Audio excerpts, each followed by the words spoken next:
There's been a rise in popularity for certain skincare products that is capturing the attention of the teen tween world that isn't necessarily suitable for a young skin. So we're talking retinol.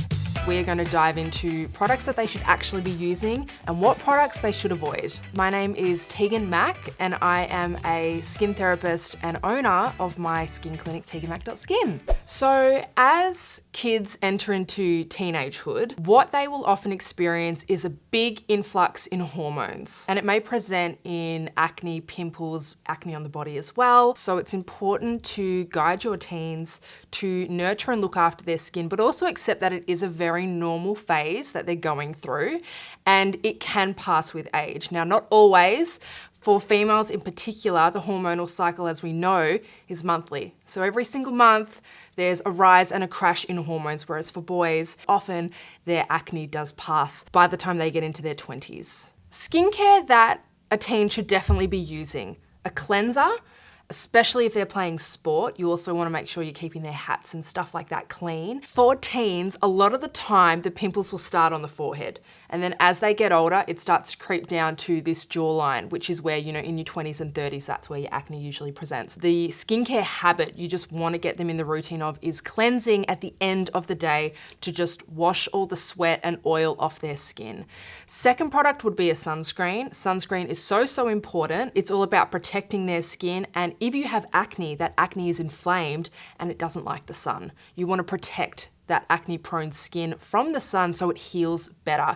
And then the last product would be a moisturizer, just to keep their skin nice and balanced. A moisturizer also helps to lock in moisture in the skin. So when purchasing skincare for teens, it doesn't have to be super expensive. There are great brands like La Roche-Posay, your CeraVe's that are quite affordable and also quite gentle. The risk of irritating your teen's skin is lower. And then some other popular brands at Adore, All Kinds, and TBH. If you are finding these types of products just aren't enough to specifically target the acne, that's when you might look into more advanced cosmeceutical skincare like your Aspect and your ASAP. So one product that I do want to recommend, that I recommend all the time at the clinic, is Cosmetics Purity Balance Toner. So if your teen is getting the blackheads on the forehead and you just can't find a product to help clear out those pores, try Cosmetics Purity Balance. It's tried and tested. I've recommended it so many times and it does a really good job. Just don't overuse it because it is a bit strong.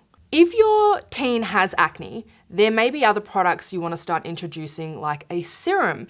And retinol falls under that serum category. It's been getting a lot of interest lately for preserving the collagen in our skin. And this is why teens don't need to use retinol, is we don't start losing our collagen until we're in our 20s. And even then, it's only 1% per year. So a teen using retinol isn't going to build up their storage of collagen so they don't age as much in the future. Now, one thing they can do that is anti-aging to protect their collagen is wear sunscreen. That's what's going to preserve your collagen the best. And then when you get into your 20s, you can start stimulating collagen supply with a retinol, but it is completely void using it when you're a teenager. The other thing teens want to be careful with is over-exfoliating. I did this when I was a teen. I had acne and I thought I'm just gonna scrub my pimples off. It does not work that way. So make sure that when you're buying acne products for teens, there's often a lot of acids in there, like salicylic acid, glycolic acid. They need to be careful that they're not overusing these types of products, because if that wears down their barrier, everything you put on their skin is gonna sting and tingle and it's gonna make them red. You can spot treat with some acids here and there, but just make sure they don't overdo it. I would recommend exfoliating for a teen even just once a fortnight. And I would also avoid granular exfoliant. So that traditional exfoliant that we all know and love, I would say that's a little bit too harsh for a teen's skin. Opt for an enzyme. One of my favorites is the Aspect Fruit Enzyme Mask. What I love about it, it's a completely smooth formula. It's not gonna scratch at your pimples, and it only targets the skin that's ready to be exfoliated away, unlike an acid that takes everything off. The number one thing to remember is that it is totally normal to have pimples and blackheads and oily skin when you are a teen. Pimples don't need to be your top priority. So if you like this video and you want to learn even more about skin, check out the rest of the videos on the Adore Beauty channel.